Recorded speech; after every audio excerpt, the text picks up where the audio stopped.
शंकर हृदय निवासिनी पार्वती परमेश्वरी शंकर हृदय निवासिनी पार्वती परमेश्वरी।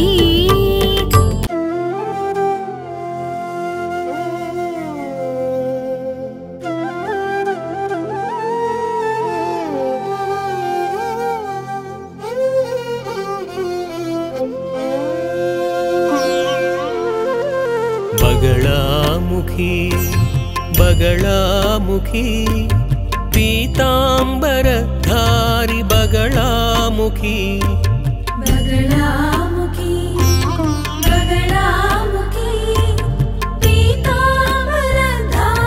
बगलामुखी बगलामुखी देवी बगलामुखी। जय जगन्माता देवी बगलामुखी।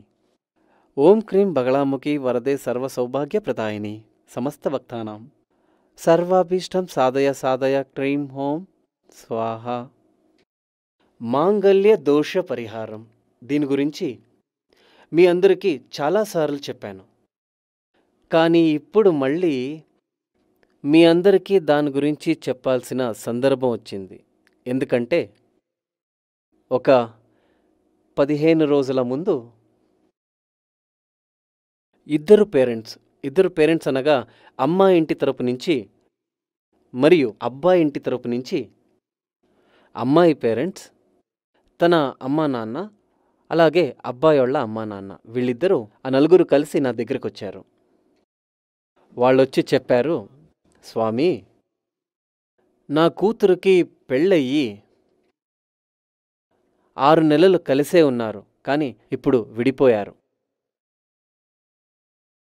అమ్మాయి ఫ్యామిలీ వాళ్ళు అబ్బాయి ఫ్యామిలీ వాళ్ళు కలిసే వచ్చారు, అయితే ఇద్దరు విడిపోయారు. కారణం లేకుండా విడిపోయారు. మాకు తెలిసినంతవరకు అబ్బాయి ఇంటి వాళ్ళు అబ్బాయి అమ్మా నాన్న చెప్తారు, మాకు తెలిసినంతవరకు వీళ్ళు చాలా మంచి కుటుంబం, మా నుంచి ఎలాంటి ఇబ్బందులు కూడా అమ్మాయికి లేదు. అదే రకంగా అమ్మాయి ఇంటి వాళ్ళు కూడా అబ్బాయి ఇంటి వాళ్ళ గురించి చెప్తారు. కానీ వీళ్ళిద్దరూ విడిపోయారు. పెళ్ళైన 6 నెలలకి విడిపోయి ఇప్పటికి 3 సంవత్సరాలు అయిందని చెప్పారు. సరే, నేను అడిగాను, మీరు వీళ్ళిద్దరి జాతకాలు చూసే వీళ్ళిద్దరి పెళ్లి చేశారా? జాతకంలో మాంగళ్య దోషం ఏదైనా ఉండిందా? వాటివన్నీ సరిగ్గా గమనించే వీళ్ళ పెళ్లి చేశారా అని అడిగాను. అవును, అన్నీ సరిగ్గా చూశాము అన్నారు. కొన్ని దోషాలున్నాయని చెప్పారు. దానికి పరిహారం చేసిన తర్వాతనే వీళ్ళ పెళ్లి చేశాం. సరే, ఒకరోజు మీరు నా అపాయింట్మెంట్ తీసుకొని వీళ్ళ జాతకాలతో మళ్ళీ నన్ను వచ్చి కలవండి అని చెప్పా. ఒక 2-3 రోజుల తర్వాత జాతకాలతో వచ్చారు.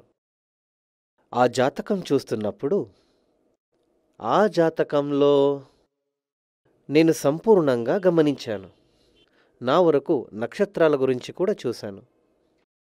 దినకూట, గణకూట, రజకూట, రాశికూట, యోనికూట, వేదకూట ఇలాంటివి 10 కూటాలున్నాయి. వాళ్ళు చూపించిన ఆచార్యులు అందులో ఏం రాసిచ్చారంటే 85% కలుస్తుంది అని.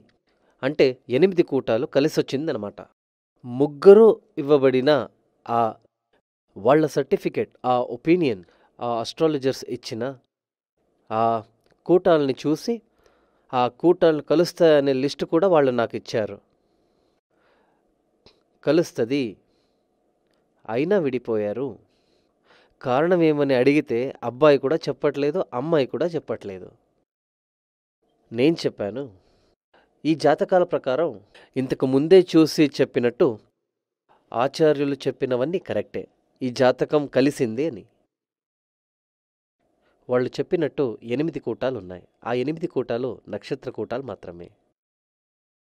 కావలసింటే మీరు కూడా పంచాంగాన్ని తీసి చూడండి.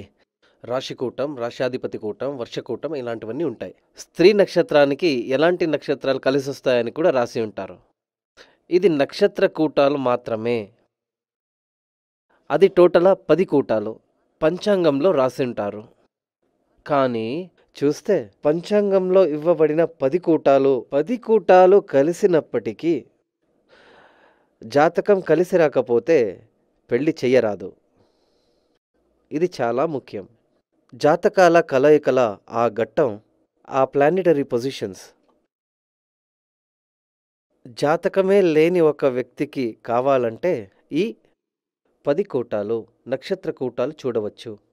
జాతక కలయికలే చాలా చాలా ఇంపార్టెంట్. అందువల్లనే జాతకం ప్రకారం కలిసి రాలేదంటే ముందే చెప్పినట్టు నక్షత్ర కూటాలు 10 ఉన్నా గాని జాతకం కలిసి రాలేదంటే పెళ్లి చెయ్యరాదు అని. ఇంకా జాతకాలు చూసే చాలామంది 7వ స్థానాన్ని మాత్రం చూస్తారు.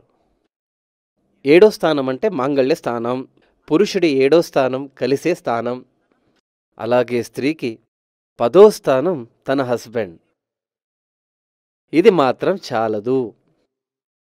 జాతకంలో మనం 7వ స్థానము చూడాలి, 8వ స్థానం కూడా చూడాలి, 2వ స్థానం కూడా చూడాలి. ఇదంతా అయిన తర్వాత 5వ స్థానం.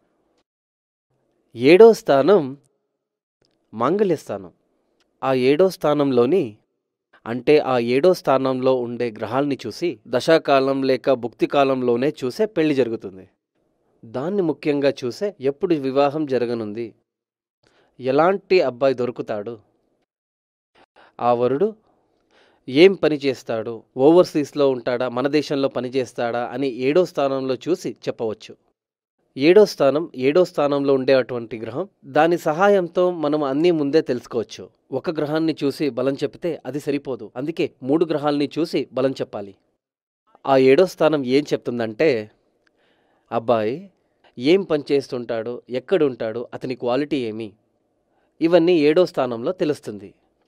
8వ స్థానం వచ్చి దాంపత్య జీవనం గురించి. ఇది చాలా చాలా చాలానే ముఖ్యం. ఎందుకంటే పెళ్ళి ఎందుకు చేస్తారంటే కామశాంతి అవడానికి.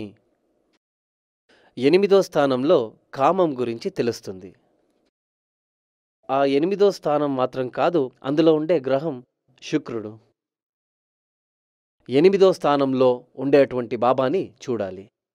దీని తర్వాత 2వ స్థానం అంటే కుటుంబ స్థానం. పెళ్ళైన తర్వాత పురుషుడు అంటే ఆ అబ్బాయి ఈ అమ్మాయి వీళ్ళిద్దరూ కలవగానే అక్కడో కుటుంబం అవుతుంది కదా. వీళ్ళకి సంతోషమైన దాంపత్య జీవనం ఉంటుందా, కుటుంబం సంతోషంగా ఉండగలదా, ఈ కుటుంబం సిరివంతులుగా ఉంటారా, ఆయుర్దోషం లేకుండా ఉంటారా, ఇలాంటివన్నీ చూడాలంటే 2వ స్థానాన్ని చూడాలి. ఇలాంటివన్నీ చూడకుండా వాళ్ళు ఇంతకు ముందే చెప్పినట్టు వాళ్ళు 10 కూటాలే చూసేసి కలిసుంటారని పెళ్లి చేసేశారు. ఇదే సమస్య. ఈ జాతకాల్ని చూస్తుంటే, అంటే నాకు వచ్చిన జాతకాల్ని చూస్తుంటే ఇందులో పునర్వివాహ యోగం ఉంది. కొంతకాలం తర్వాత విడిపోయి పునర్వివాహం కావచ్చు. ఇది పునర్వివాహ యోగం. మాంగళ్య దోషం అంటే హెడ్డింగ్. మాంగళ్య దోషమని నేను చెప్పినటువంటి హెడ్డింగ్. పునర్వివాహ దోషమని ఒకటి ఉంటుంది. మాంగళ్య దోషం అంటే పునర్వివాహ యోగం. ఒక పెళ్ళయి కొంతకాలం తర్వాత విడిపోతారు, తర్వాత ఇంకో పెళ్ళయ్యే సందర్భాలు చాలానే ఉంటాయి. అదే రకంగానే వైధవ్య యోగం అని ఉంటాయి. వైధవ్య యోగం గురించి మీకు చెప్పాలంటే పెళ్ళయ్యాక వరుడు కానీ వధువు కానీ అకాలంలో మరణం చెందుతారు. ఇది వైధవ్య యోగం. ఇంకొకటి వచ్చి సన్యాస యోగం. సంతాన యోగం. సన్యాసి యోగం అని చెప్తే ఇప్పుడు పెళ్ళైన కొన్ని సంవత్సరాల తర్వాత ఈ అబ్బాయి ఉంటాడే, తను స్వామి అని దేవాలయానికి వెళ్తాడు. ఇప్పుడు ఆ అమ్మాయి ఏం చేస్తూ ఉంటుంది? ఆ సందర్భంలో పూజ గదిలో ఉంటుంది. అదేమంటే సెక్షువల్ లైఫ్లో ఇంట్రెస్ట్ లేకుండా ఉండడం. ఇది సన్యాస యోగం. ఇంకొకటేమంటే సంతాన యోగం, అంటే పిల్లలు పుట్టరు. ఇది 5వ స్థానంలో గమనించదగ్గ విషయం. ఇవన్నీ మాంగళ్య దోషానికి సంబంధించినదే. ఇలాంటి విషయాలను చూడకుండా 10 కూటాలు కలిసిందని పెళ్లి చేస్తే ముందే చెప్పినట్టు విడిపోయే అవకాశాలుంటాయి. పునర్వివాహ ఇక్కడికొచ్చి ఆచార్యుల పైన తప్పు చెప్పడంలో అర్థం లేదు. నా దగ్గరకు వచ్చిన జాతకంలో మళ్ళీ ఆ రెండోసారి జాతకాలు చూసేటప్పుడు ఆ ఆచార్యులతోనే వచ్చారు. జాతకం నేనడిగా, మీ ఆచార్యులతో అడగండి ఎలా కుదిరించారని. వాళ్ళకి కోపం వచ్చింది. వాళ్లే వచ్చారు వీళ్లతో. వాళ్ళు అడిగారు, ఏంటి స్వామి ఇలా చెప్తున్నారు, ఇందులో దోషమేముంది చెప్పండి మీరే. అలా అడిగారు. నేనడిగా, వీళ్ళిద్దరి జాతకంలో పునర్వివాహ యోగం ఉంది అని ఉంది, అది మీరు గమనించారా? అవును, 100% ఉంది. అందుకే వీళ్ళిద్దరిని కలిపాము. ఇక్కడ చాలా ముఖ్యంగా గమనించాల్సింది, జ్యోతిష్ శాస్త్రంలో చెప్తారు, అది దాంతోనే కలవాలి. ఆ శాస్త్రాల ఆధారంగానే ఈ జ్యోతిష్యులు ఈ 2 జాతకాల్ని కలిపారు. అదేమంటే పాప జాతకానికి పాప జాతకం కావాలి, శుద్ధ జాతకానికి శుద్ధ జాతకం కావాలి. అందుకే దాంతో అదే ఉండాలని చెప్పడం. అదేమంటే, ఒక మందు తాగే వ్యసనం ఉన్నోడు అనుకోండి, ఎగ్జాంపుల్ చెప్తున్నా, వాడి ఫ్రెండ్ కూడా తాగుబోతు అయి ఉండాలి కదా, అప్పుడే వాళ్ళిద్దరూ సంతోషంగా ఉంటారు. అదే ఒక యోగిని తీసుకుంటే ఆడి ఫ్రెండ్ కూడా సన్యాసి అయి ఉంటాడు, అప్పుడే అక్కడొక సంతోషం. అదే ఒక తాగుబోతు మరియు సన్యాసి కలిస్తే అక్కడ సంతోషం ఉండదు, ఎప్పుడు చూసినా ఫైటింగ్. అదేవిధంగా స్త్రీ జాతకం పాప జాతకం అయి ఉంటే అబ్బాయి జాతకం కూడా పాప జాతకం అయి ఉండాలి. అంటే పాపదోషమున్న అమ్మాయికి పాపదోషమున్న అబ్బాయినే కలపాలి. పాప జాతకానికి పాప జాతకమే చేర్చాలి, శుద్ధ జాతకానికి శుద్ధ జాతకమే చేర్చాలి. అందుకే నేను చెప్పాను, అన్ని రకంగా కలిసి ఉంటే మాత్రమే పెళ్లి చేయాలి. అదే రకంగా ఒకవేళ జాతకంలో పునర్వివాహ యోగం ఉంటే పునర్వివాహ యోగం జాతకం కలపకూడదు. ఇంతకు ముందే మీ అందరికీ చెప్పినట్టే ఇది అగెయిన్స్ట్గానే ఉంటుంది. ఎందుకంటే వీళ్ళ జాతకం ప్రకారం పెళ్ళయ్యాక విడిపోయి ఇంకో పెళ్ళవుతారని ఉంది. పురుష జాతకంలో అలాగే ఉంటుంది, పెళ్ళయ్యాక విడిపోయి ఇంకో పెళ్ళవుతారు అని. ఒకవేళ కలిపితే అతి త్వరగా 6 నెలల్లోనే విడిపోవచ్చు వాళ్ళు. ఇంతకుముందే చెప్పినట్టు జాతకంలో ఈ దోషమే ఉంది. వీళ్ళు ఏం చెప్తారంటే, ఇది కలుస్తాయి కదా స్వామి, కరెక్ట్గానే ఉంది కదా, ఇక్కడ విడిపోవడానికి మనం పెళ్ళమము, పెళ్ళయ్యేది కలిసి ఉండాలని, సంతోషంగా ఉండాలని. అయితే మనం ముఖ్యంగా ఇక్కడ ఏం గమనించాలంటే, ఒకవేళ స్త్రీ జాతకంలో కానీ పురుష జాతకంలో పునర్వివాహ యోగం ఉందా అని. ఏ కారణాల వల్ల ముందు పెళ్లి విడిపోయిందని మనం చూడాలి. ఫస్ట్ జాతకంలో కలిసి ఉండరు అంటే వైధవ్య యోగం, పురుషుడు మృతం పొందుతాడు అని అమ్మాయి జాతకం ఉంటే కూడా దీర్ఘాయుష్ ఉన్న అబ్బాయితో కలపాలి. 90% ఫ్యామిలీ విడిపోవడానికి కారణం ఏమంటే దాంపత్య జీవనం సరిగ్గా కాకుండా పోవడం, అదే ముఖ్య కారణం. అయితే ఓపెన్గా ఎవరు చెప్పరు. సెక్షువల్ సంతృప్తి లేకపోతే ఎక్కువగా అంటే డివోర్స్, వివాహ రద్దు జరుగుతుంది. జాతకం చూస్తున్నప్పుడు శుక్రుడిని గమనించాలి. 8వ స్థానంలో ఉంటే సెక్షువల్ పవర్కి సంబంధించిస్తుంది. పురుష జాతకంలో సెక్షువల్ పవర్ ఎక్కువగా ఉండాలి, అమ్మాయి జాతకంలో తక్కువగా ఉండాలి. అప్పుడే వాళ్ళిద్దరిని కలపాలి. ఇంతకు ముందు చెప్పిన జాతకంలోని స్త్రీ జాతకం ప్లస్ పాయింట్లోనూ పురుష జాతకం మైనస్ పాయింట్లోనూ ఉండేది. అక్కడే సమస్య. అందువల్లే విడిపోయే సందర్భం వచ్చింది. తర్వాత ఈ పురుషుడు అంటే ఈ అబ్బాయి అమ్మాయి విడివిడిగా పిలిచి విషయాన్ని అడిగినప్పుడు ఇదే కారణం. అవును, ఇందులో విడిపోతే తప్పేముంది, పెళ్ళెందుకు చేసుకున్నారు? కామశాంతి అవడానికి. ఆ కామశాంతి దొరకనప్పుడు విడిపోవడంలో తప్పేం లేదు. అందుకే విడిపోయే సందర్భాలు ఎక్కువ ఉంటాయి.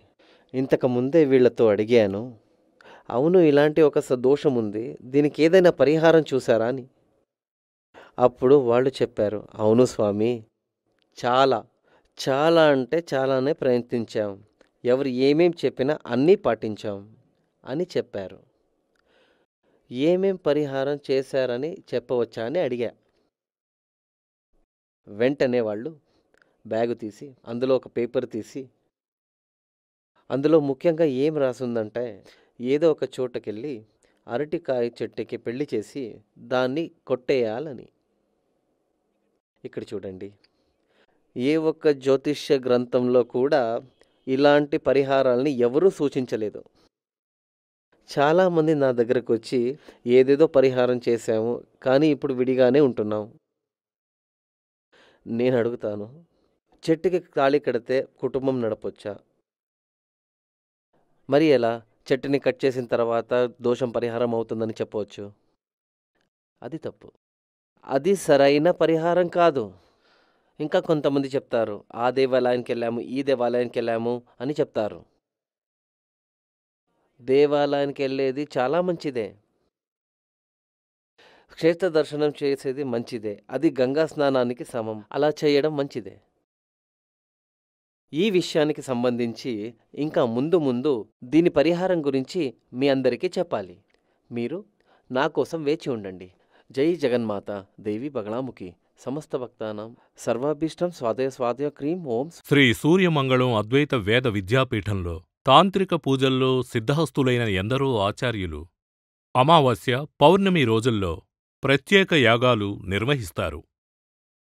ఈ యాగాల్లో పాల్గొనడం ద్వారా తల్లి శ్రీ బగళాముఖీదేవి అనుగ్రహం వల్ల సర్వదోషాలూ పోయి సకల సౌభాగ్యాలు మనకు కలుగుతాయి. శ్రీ సూర్యమంగళం అద్వైత వేద విద్యాపీఠం జ్యోతిష్యం, ప్రశ్నలు, వాస్తు, తాంత్రిక పూజలు మరియు వేదయాగాలు నిర్వహిస్తారు. సంప్రదించవలసిన నంబర్ 7305442299 7305442299. చెన్నై, కోయంబత్తూర్, బెంగళూరు, హైదరాబాద్, విజయవాడ, ఢిల్లీ, ముంబై, తిరునల్వేలి, టెక్సాస్.